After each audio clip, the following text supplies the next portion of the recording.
Hello everyone, मेरी आवाज़ आ रही है सबको क्लियर? ओके, तो ठीक है बेटा। आज हम विकास के बारे में पढ़ रहे थे ना। हमने अभी तक पढ़ा था कि विकास क्या है और 3 तरह के हमारे यहाँ देश हैं। विकास के आधार पर 3 तरह के देश हैं। विकासशील देश, सबसे पहले विकसित, फिर विकासशील और फिर अल्प विकसित। फिर हमने पढ़ा था कि जो अल्प विकसित देश हैं उनके समक्ष क्या क्या समस्याएं हैं। फिर अब हम कर रहे हैं कि विकास के जो मॉडल हैं वो कौन कौन से हैं, जिसमें से हमने विकास का कल्याणकारी मॉडल किया। आज हम कर रहे हैं विकास का गांधीवादी दृष्टिकोण अथवा मॉडल। विकास का गांधीवादी दृष्टिकोण अथवा मॉडल। तो हम कहेंगे कि विकास के संबंध में हमने जितनी भी धारणाओं का अध्ययन किया है तो उन सभी का संबंध व्यक्ति अथवा राज्य से रहा है, और वो भी व्यक्ति और राज्य के भौतिकवादी स्वरूप से, किसी आत्मा से नहीं था उसका संबंध।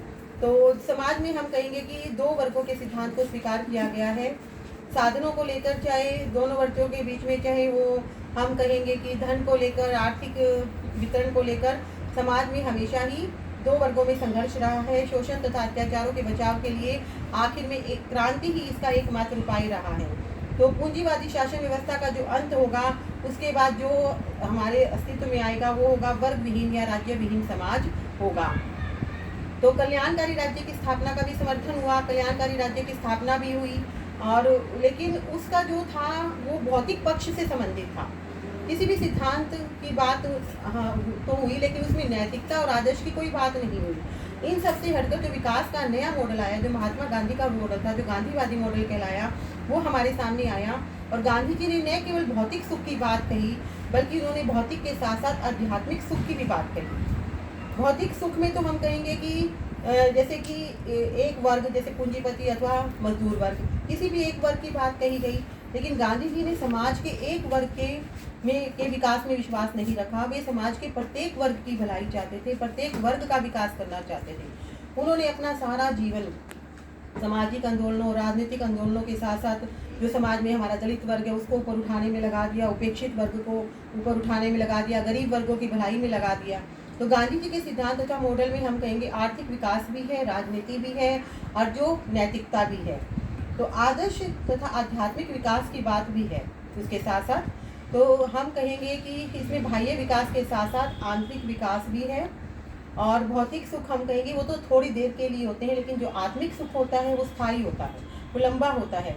तो गांधी जी हमारे हमेशा ही गांधी जी ने शारीरिक सुख की बजाय आध्यात्मिक सुख को अधिक महत्व दिया, वो इसी को महत्वपूर्ण मानते थे। वैसे तो हम कहेंगे कि गांधी जी ने कोई सिद्धांत नहीं दिया, लेकिन जो गांधी जी के विचार हैं उनको हमने गांधीवाद कहा। और विकास के संबंध में भी गांधीवादी की विचारधारा का यही है कि उनके जो विचार हैं उनको हमने गांधी जी के गांधीवाद के नाम से या गांधी जी के मॉडल के नाम से उसे पुकारा। तो सबसे पहले हम करते हैं गांधी जी के राजनीतिक विचार। आज हम करेंगे कि गांधी जी के राजनीतिक विचार क्या है। तो गांधी जी के राजनीतिक विचार हम कहेंगे इसके अंदर जो सबसे पहले उन्होंने अपने राजनीतिक विचारों के बारे में, सबसे पहले उन्होंने धर्म व राजनीति के संबंध में अपने विचार प्रकट किए। धर्म व राजनीति के संबंध में वो कहते थे कि धर्म विहीन राजनीति एक घोर पाप है। वे धर्म और राजनीति को अलग करने के संविधान को नहीं मानते थे, वो धर्म और राजनीति को एक साथ जोड़ना चाहते थे। गांधी जी ने धर्म को अपने विचारों का आधार बनाया। उनके अनुसार धर्म के बिना कोई भी राजनीति नहीं है, धर्म के बिना राजनीति केवल एक मौत का फंदा है। मेरी आवाज आ रही है ना सबको? ठीक है। इससे उन्होंने क्या कहा कि जो धर्म विहीन राजनीति होगी वो एक मौत का फंदा है, और इससे हमारी आत्मा का अंत होता है। ईश्वर में विश्वास भी रखना चाहिए, और यही हमारे सभी धर्मों का सार है। सभी धर्म हमें यही सिखाते हैं कि हम ईश्वर में विश्वास रखें, और गांधी जी भी ईश्वर में विश्वास रखते थे। उनके अनुसार ईश्वर सत्य है और सत्य ही ईश्वर है। तो धर्म का सार नैतिकता है। तो गांधी जी धर्म को राजनीति के साथ जोड़ना चाहते थे। तो सबसे पहले गांधी जी के राजनीतिक विचारों में हमने धर्म व राजनीति के संबंध में पढ़ा। अब दूसरा है कि राज्य संबंधी गांधी जी के क्या विचार थे। तो गांधी जी के शब्दों में राज्य जो था कि वो अहिंसा पर आधारित होना चाहिए। राज्य जो है अहिंसा पर आधारित होना चाहिए, क्योंकि लेकिन ज़्यादातर राज्य जो था वो शक्ति पर आधारित होते हैं, हिंसा पर आधारित होते हैं, और राज्य उस शक्ति का प्रयोग इस ढंग से करते हैं जिससे व्यक्ति की स्वतंत्रता नष्ट हो जाती है। व्यक्ति अपने जीवन के सभी पक्षों का विकास नहीं कर पाता। लेकिन गांधी जी कहते हैं कि राज्य एक आत्महीन मशीन है जिसमें कोई आत्मा नहीं होती, जिसे हिंसा से अलग नहीं किया जा सकता। लेकिन गांधी जी राज्य का संगठन प्रजातंत्र, नैतिकता और अहिंसा पर आधारित करना चाहते थे। इसका समर्थन करते हैं। राज्य की शक्तियां व कार्य सीमित हो तथा व्यक्ति अधिक से अधिक आत्मनिर्भर हो, और अगर व्यक्ति आत्मनिर्भर हो जाएगा, व्यक्ति के अंदर नैतिकता का विकास हो जाएगा, फिर एक समय ऐसा आएगा कि जब हमें राज्य की आवश्यकता नहीं रहेगी और राज्य का अंत किया जा सकता है। तो राज्य संबंधी विचार यही थे गांधी जी के कि राज्य अहिंसा पर आधारित होना चाहिए, हिंसा पर नहीं। तो तीसरा पॉइंट आता है फिर इसमें विकेंद्रीकरण व ग्राम पंचायतें। विकेंद्रीकरण व ग्राम पंचायतें। विकेंद्रीकरण के संबंध में गांधी जी ने शासन में केंद्रीयकरण के विरोधी थे। वे शक्तियों को एक जगह केंद्रित नहीं करना चाहते थे। उनके अनुसार केंद्रीयकरण से एक तो निरंकुशता आती है, अत्याचार बढ़ता है और अहंकार में वृद्धि होती है तथा व्यक्ति की नैतिक स्वतंत्रता भी नष्ट हो जाती है। व्यक्ति आत्मनिर्भर नहीं बन पाता, व्यक्ति में आत्मविश्वास, कार्य कुशलता आदि सभी नष्ट हो जाते हैं। अतः वो क्या कहते थे कि विकेंद्रीकरण इस प्रकार से किया जाना चाहिए कि शक्ति जो है वो प्रांतीय तथा स्थानीय शासनों में भी विभाजित हो सके। ये नहीं है कि सिर्फ केंद्र सरकार के पास हो, राज्य सरकार के पास हो, प्रांतीय तथा स्थानीय शासनों में भी विभाजित हो सके। शक्ति का अधिकतर भाग ग्राम पंचायतों को प्राप्त होना चाहिए ताकि वे एक स्वशासी इकाइयों के रूप में कार्य कर सके। भारत ने पंचायती राज की जो कल्पना की थी वो गांधी जी ने ही की थी। इसका उन्होंने आर्टिकल 40 में कहा भी है कि हर गांव में ग्राम पंचायत होनी चाहिए। तो ये था गांधी जी का विकेंद्रीकरण ग्राम पंचायतों के बारे में विचार। फिर आता है प्रजातंत्र पर विचार कि प्रजातंत्र पर गांधी जी के क्या विचार थे। तो गांधी जी सदैव प्रजातंत्र का समर्थन किया, वो प्रजातंत्र को चाहते थे। उनके अनुसार राज्य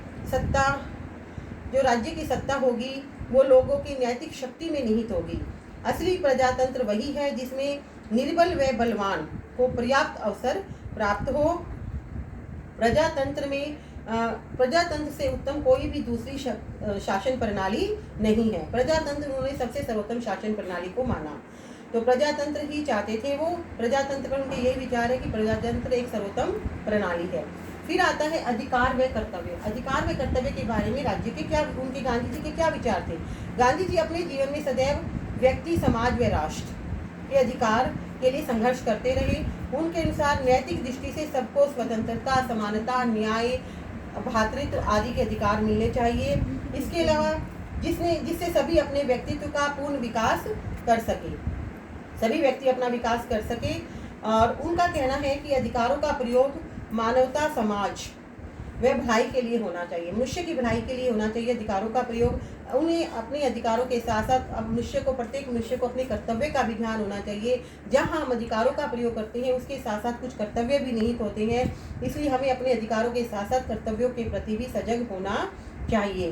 तो अधिकारों के बारे में गांधी जी यही थे कि व्यक्ति अपने जीवन में हमेशा समाज व राष्ट्र के अधिकारों के लिए ही संघर्ष करता है। अधिकार उसे अवश्य तौर पर मिलने चाहिए।